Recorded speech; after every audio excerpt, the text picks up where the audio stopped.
Le 12 août 2025, à l'aube, un ultimatum discret a fissuré le silence du Sahel. Céder 70% de l'or national pour alléger la dette promettait une respiration financière immédiate, mais exposait le Burkina Faso à une perte durable de contrôle économique et symbolique. Pour les citoyens, qu'implique réellement ce choix? Et pourquoi Ibrahim Traoré se retrouve-t-il au centre d'une décision qui dépasse largement un simple calcul budgétaire? Un pays confronté à une ligne de non-retour. Dans ce contexte critique, la décision d'Ibrahim Traoré ne se limite pas à un simple dilemme financier. Accepter l'ultimatum signifierait non seulement se débarrasser de la dette, mais aussi ouvrir la voie à une dépendance accrue, tant sur le plan économique que politique. Refuser, en revanche, pourrait marquer un tournant historique pour le Burkina Faso. Mais les conséquences seraient lourdes. Isolement diplomatique, pression économique et choix difficiles à l'intérieur du pays. Cette décision met en jeu bien plus que l'équilibre financier à court terme. Elle redéfinit les priorités nationales, l'autonomie de l'État et son avenir dans un monde globalisé. Ibrahim Traoré incarne ici la question fondamentale. Jusqu'où un pays peut-il aller pour préserver sa souveraineté tout en faisant face à une crise immédiate? Lorsque l'ultimatum a été posé, il ne s'agissait pas simplement de chiffres ou de contrats financiers. Céder 70% de l'or du pays semblait offrir un répit immédiat, mais ce chiffre marquait aussi une fracture. Le Burkina Faso, en dépit de ses réserves minières abondantes, souffre d'une capacité limitée à les contrôler pleinement en raison de contrats miniers avec des entreprises étrangères. Ce paradoxe entre une richesse minière et une dépendance économique a rendu cette décision encore plus poignante. Pour Ibrahim Traoré, l'or n'était pas juste une ressource naturelle, c'était un levier stratégique pour redéfinir la place du pays dans l'économie mondiale. Il n'a pas agi seul dans cette décision. Un cercle restreint de conseillers, dont des économistes et des juristes, ont analysé les conséquences à long terme. En fin de compte, accepter l'ultimatum signifierait gagner du temps, mais aussi sacrifier un bien national crucial. Refuser ouvrait des perspectives plus incertaines, mais offrait aussi une chance de restaurer la souveraineté. Chaque option comportait son lot de risques et de sacrifices. Les discussions internes au gouvernement ont évolué rapidement. Une économiste a expliqué que céder l'or offrirait un répit budgétaire, mais qu'il coûterait cher à long terme, privant l'État de ses ressources stratégiques. Un ingénieur des mines a quant à lui souligné les répercussions sociales et industrielles de la perte de contrôle des sites miniers. Ce n'était pas simplement une question économique, mais un test de souveraineté nationale. Dans les rues de Ouagadougou, le débat a rapidement pris de l'ampleur, alimenté par des rumeurs et des discussions informelles. Les citoyens percevaient intuitivement que quelque chose de plus grand était en jeu, même s'ils ne comprenaient pas tous les détails techniques. L'ultimatum a ainsi marqué le début d'une réflexion collective sur l'avenir du pays, bien au-delà des considérations économiques immédiates. Ibrahim Traoré, bien qu'évoluant dans un contexte de crise économique, a rapidement compris l'enjeu politique qui se jouait derrière cet ultimatum. Il n'était pas seulement question de sauver le pays à court terme, mais de garantir un futur où le Burkina Faso pourrait choisir son propre destin sans se soumettre à la pression extérieure. En tant que président, Traoré a dû naviguer entre des impératifs financiers immédiats et une vision à long terme de l'indépendance économique et politique du pays.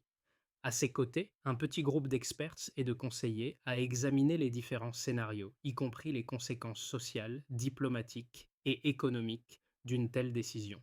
Le rôle d'Ibrahim Traoré, à ce moment-là, n'a pas été celui d'un simple exécutant des décisions économiques, mais plutôt celui d'un catalyseur capable de transformer une crise budgétaire en un tournant politique majeur. Les premières heures d'après l'ultimatum ont vu des réunions d'urgence avec les principaux conseillers qui ont analysé les options. Mais cette crise a rapidement dépassé le cadre technique pour devenir une question de souveraineté nationale.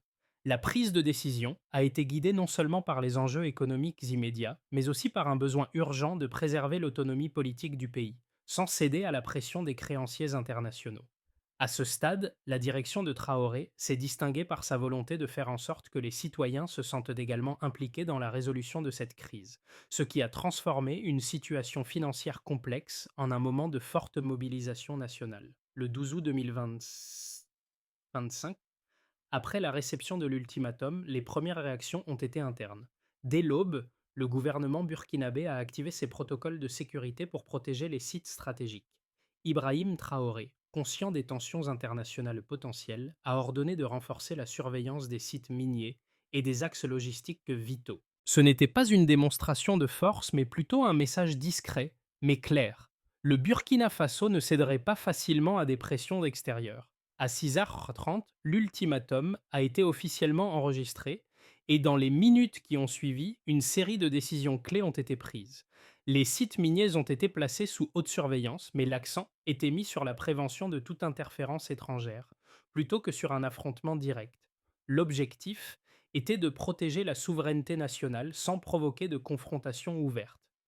À 6h45, les autorités burkinabées ont pris une mesure audacieuse. Les communications non sécurisées ont été suspendues sur des segments clés. Cette coupure ciblée était un message stratégique aux acteurs étrangers. Le Burkina Faso contrôlait désormais ses ressources et ne permettrait aucune ingérence. À 7h00, les tensions diplomatiques ont commencé à se manifester, mais en interne, le gouvernement a choisi de rester discret. Le silence, un outil puissant de négociation, est devenu une stratégie pour montrer que la décision n'était pas ouverte à la discussion. À 7h30, des messages codés et des avertissements ont été envoyés par des acteurs internationaux. Mais le gouvernement burkinabé était resté ferme.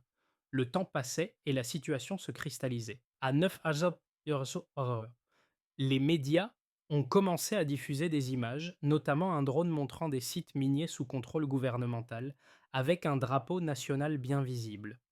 Cela a marqué un tournant décisif car l'ultimatum était désormais un événement public et non plus une question de politique interne. À midi, Ibrahim Traoré a pris la parole dans un discours sobre mais significatif. Il a souligné que la décision n'était pas une question de crise, mais une opportunité de redéfinir le pays à long terme. Ce discours a eu un impact immédiat, changeant la perception des événements à l'international. Il ne s'agissait plus seulement de résister à une pression extérieure, mais d'affirmer la souveraineté du Burkina Faso. Le marché de l'or a réagi positivement, montrant que les investisseurs commençaient à ajuster leurs attentes face à cette nouvelle dynamique. Le refus d'accepter l'ultimatum ne représentait pas seulement un acte symbolique, mais une stratégie mesurable qui allait redéfinir l'équilibre du pays. À l'intérieur du Burkina Faso, les citoyens ont rapidement compris que ce geste n'était pas simplement une négociation financière, mais un pivot dans la manière dont ils percevaient de leur propre souveraineté. La décision d'Ibrahim Traoré a rapidement trouvé des répercussions mesurables. Les autorités burkinabées, après avoir refusé de céder à l'ultimatum, ont observé trois indicateurs clés qui allaient déterminer l'impact de cette décision. Le premier était l'augmentation des réserves nationales d'or. En seulement 3 mois après la reprise de contrôle sur les sites miniers stratégiques, les autorités ont rapporté une hausse estimée à 5,6% de ces réserves. Concrètement, cela a représenté près de 200 millions de dollars de valeur supplémentaire pour le pays. Bien que ce gain ne soit pas immédiat, il a renforcé la crédibilité financière du Burkina Faso, qui a pu éviter une crise monétaire à court terme et récupérer une partie des ressources naturelles jusque-là contrôlées par des acteurs étrangers. Ce chiffre a été particulièrement important pour démontrer que la décision de refuser l'ultimatum n'avait pas immédiatement asséché les finances de l'État. Le deuxième indicateur majeur concernait la production d'or, un secteur clé pour l'économie du Burkina Faso. Avant l'ultimatum, environ 60% de la production aurifère échappait au contrôle direct du pays. Après l'intervention de l'État, les autorités estiment qu'environ 40% de cette production, soit près de 34 tonnes, a été réorientée vers le contrôle national. Cette reprise partielle n'a pas conduit à une nationalisation complète, mais elle a permis à l'État de peser davantage sur les volumes exportés et les revenus associés. Cette réorganisation a été perçue comme une victoire stratégique car elle a renforcé le rôle du Burkina Faso sur le marché international de l'or, tout en augmentant la marge budgétaire future du pays. Enfin, le troisième chiffre crucial concernait la contraction attendue du PIB du pays. Selon les projections économiques, le Burkina Faso allait faire face à une contraction d'environ 3,2% du produit intérieur brut dans les mois suivant la prise de décision. Ce chiffre, bien que préoccupant à court terme, devait être compris dans une perspective plus large. L'objectif à long terme était de réduire la dépendance économique vis-à-vis des créanciers externes.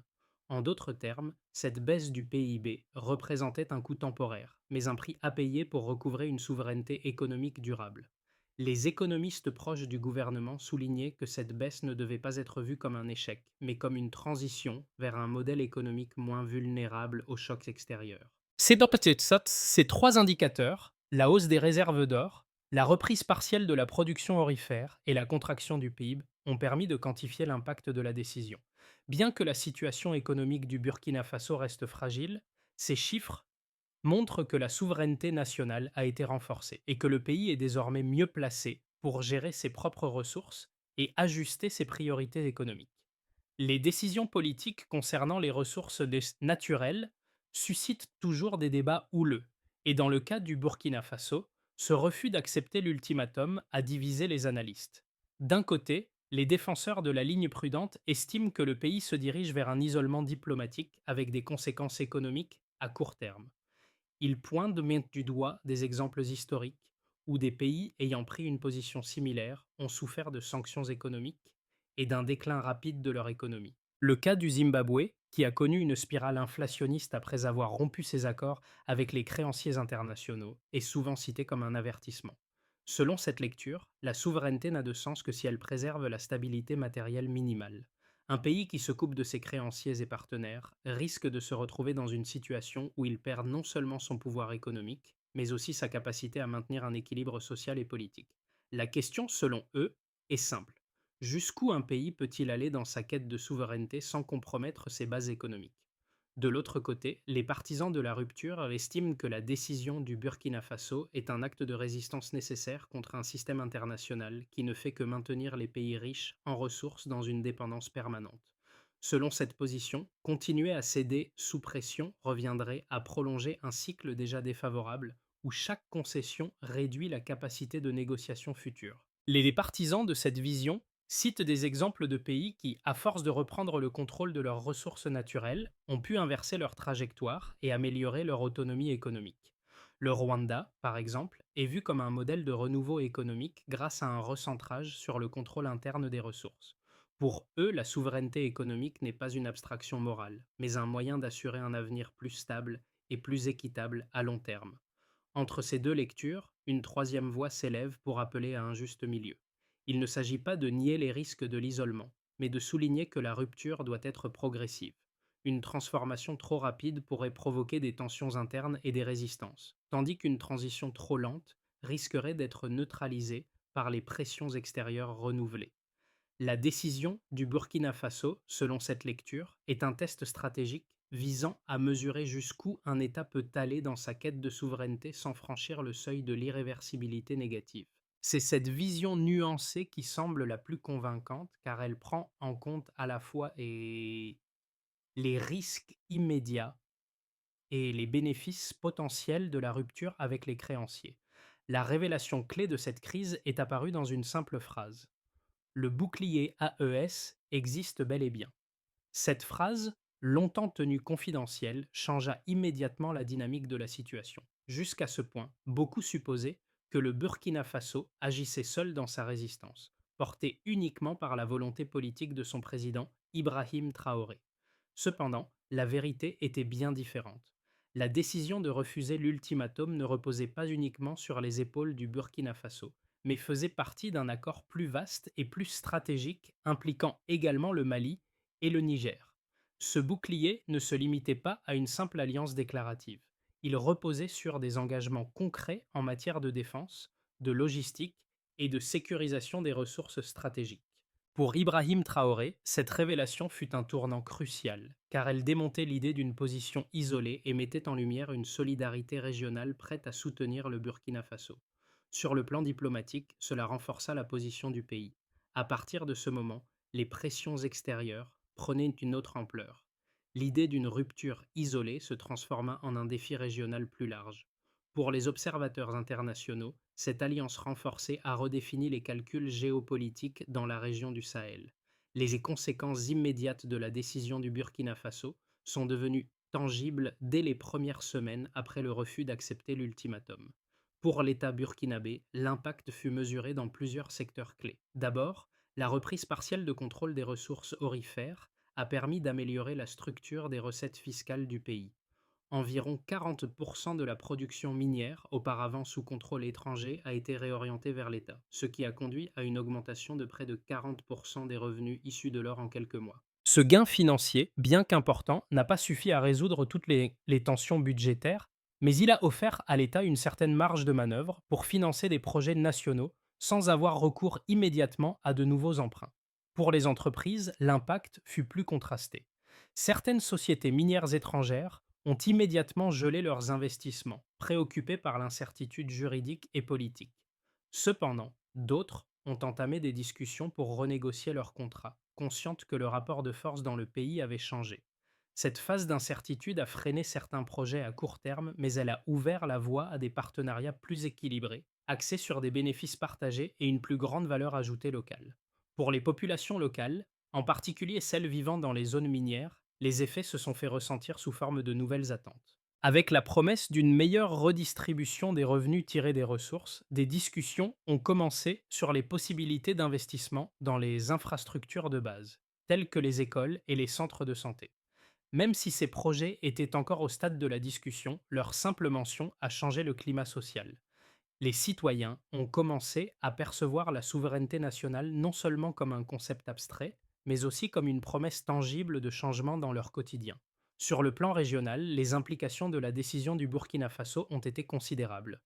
Le bouclier AES a servi de catalyseur pour renforcer les liens entre le Burkina Faso, le Mali et le Niger. Ensemble, ces pays ont pu élaborer des stratégies communes pour sécuriser leurs ressources et contrer les pressions extérieures. Cela a renforcé l'idée d'une coopération sahélienne plus cohérente et solidaire, capable de faire face aux défis économiques et diplomatiques dans un monde de plus en plus multipolaire. Le cas burkinabé est devenu un modèle de résistance à l'hégémonie extérieure, incitant d'autres pays de la région à reconsidérer leurs relations avec les créanciers internationaux.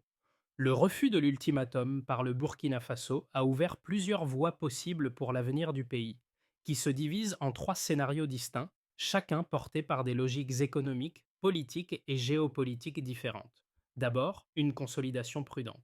Dans cette trajectoire, l'économie du Burkina Faso subit un ralentissement, avec une croissance modeste mais stable.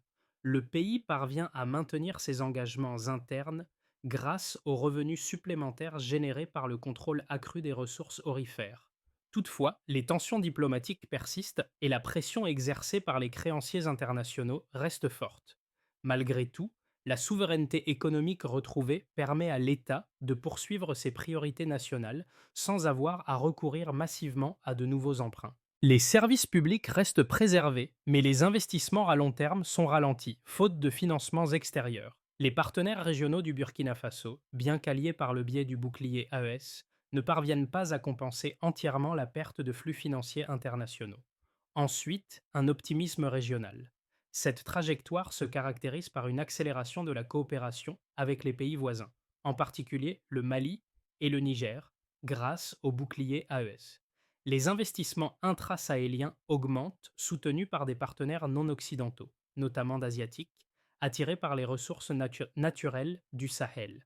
Les pays voisins créent un espace économique de plus en plus intégré, stimulant des projets d'infrastructures communes et une meilleure exploitation des ressources régionales.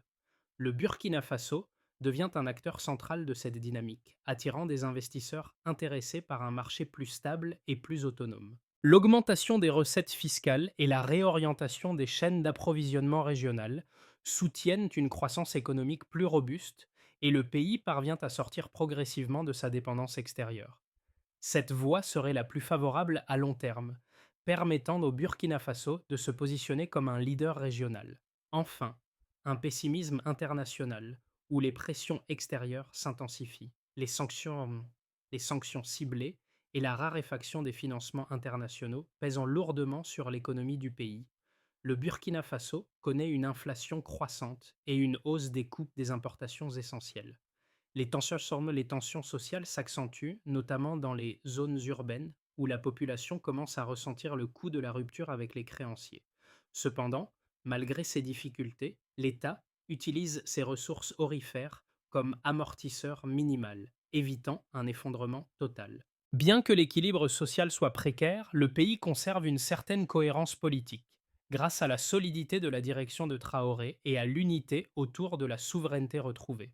Ce scénario représente le défi le plus ardu, car il nécessite de maintenir la stabilité interne face à une pression croissante sur les finances publiques et la société. Ces trois trajectoires offrent des perspectives contrastées. Chaque scénario dépendra de l'habileté du gouvernement à naviguer entre les pressions internes et externes, à maintenir une stabilité sociale tout en renforçant sa position géopolitique dans un environnement régional complexe. Les répercussions de la décision du Burkina Faso ne se limitent pas à des indicateurs économiques. Elles touchent directement la vie des citoyens, en particulier ceux vivant dans les zones les plus vulnérables. Pour les jeunes urbains, souvent confrontés au chômage et à l'incertitude, la décision politique sur la souveraineté leur offre un nouvel horizon, une possibilité de voir l'avenir sous un autre angle. L'idée que le pays peut désormais financer ses propres projets, en particulier dans les secteurs sociaux comme l'éducation, la santé et l'infrastructure, commence à influencer les choix de vie. Ce changement est avant tout psychologique, car il offre une vision nouvelle de ce que pourrait être un avenir autonome, mais il commence à se traduire par des actions concrètes, notamment des investissements dans la formation professionnelle et l'entrepreneuriat local. Dans les zones minières, où la décision de reprendre le contrôle des ressources a été ressentie plus directement, les travailleurs voient une chance d'améliorer leurs conditions de travail et de bénéficier d'une meilleure redistribution des richesses. Bien que les changements ne soient pas immédiats, la promesse de nouveaux projets sociaux suscite une forte attente. Des discussions sur les conditions de travail, la sécurité et la gestion des revenus miniers sont désormais sur la table, et ces changements symbolisent un tournant dans la relation entre l'État et ses citoyens. Le sentiment d'être exclu des bénéfices des ressources naturelles, qui était longtemps présent, se transforme en une dynamique plus inclusive.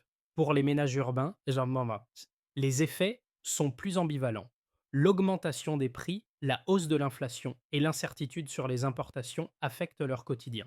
Cependant, un sentiment de fierté nationale commence à se mêler aux préoccupations économiques. Beaucoup acceptent le coût à court terme, dans l'espoir de voir des bénéfices à long terme.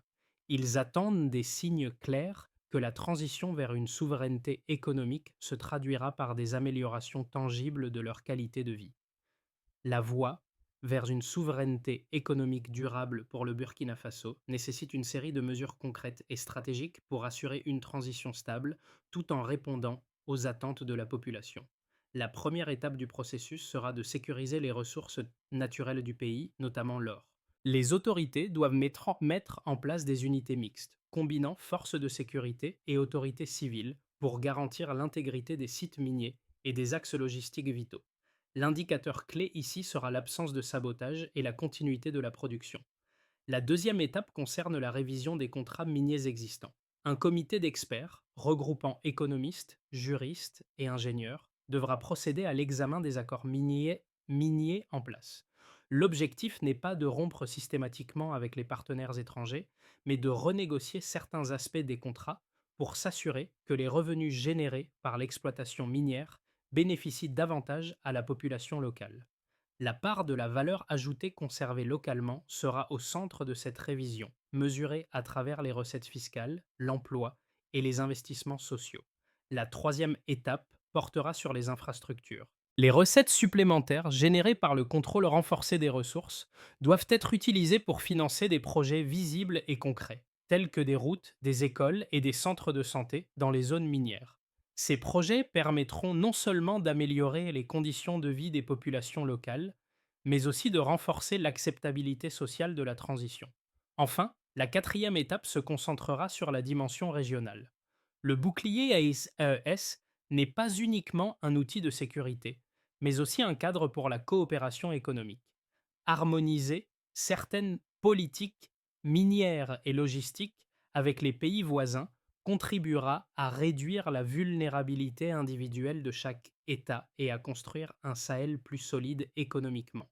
Au fur et à mesure que la décision du Burkina Faso prend forme, Ibrahim Traoré apparaît moins comme un dirigeant isolé que comme un catalyseur de changement pour l'ensemble de la région sahélienne. Les conséquences de son geste ne se limitent pas à des indicateurs économiques. Elles redéfinissent les attentes des citoyens, des entreprises et des partenaires régionaux.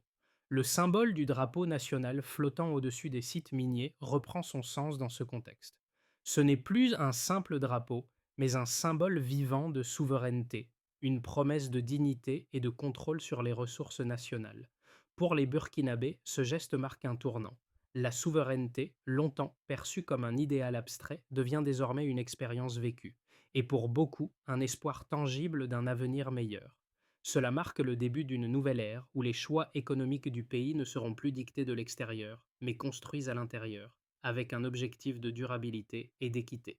Le chemin vers une souveraineté économique durable ne fait que commencer. Le Burkina Faso, fort de ses décisions récentes, ouvre la voie à une réflexion plus large sur l'autonomie des pays riches en ressources. Cette expérience, observée de près par d'autres nations de la région, rappelle que la souveraineté n'est pas un concept abstrait, mais une réalité qui doit se construire jour après jour, à travers des choix difficiles, des compromis et des réajustements constants.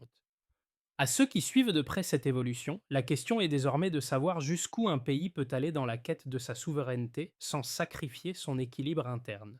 La décision prise par Ibrahim Traoré est-elle le début d'une nouvelle ère pour le Sahel ou une étape risquée qui pourrait compromettre la stabilité régionale?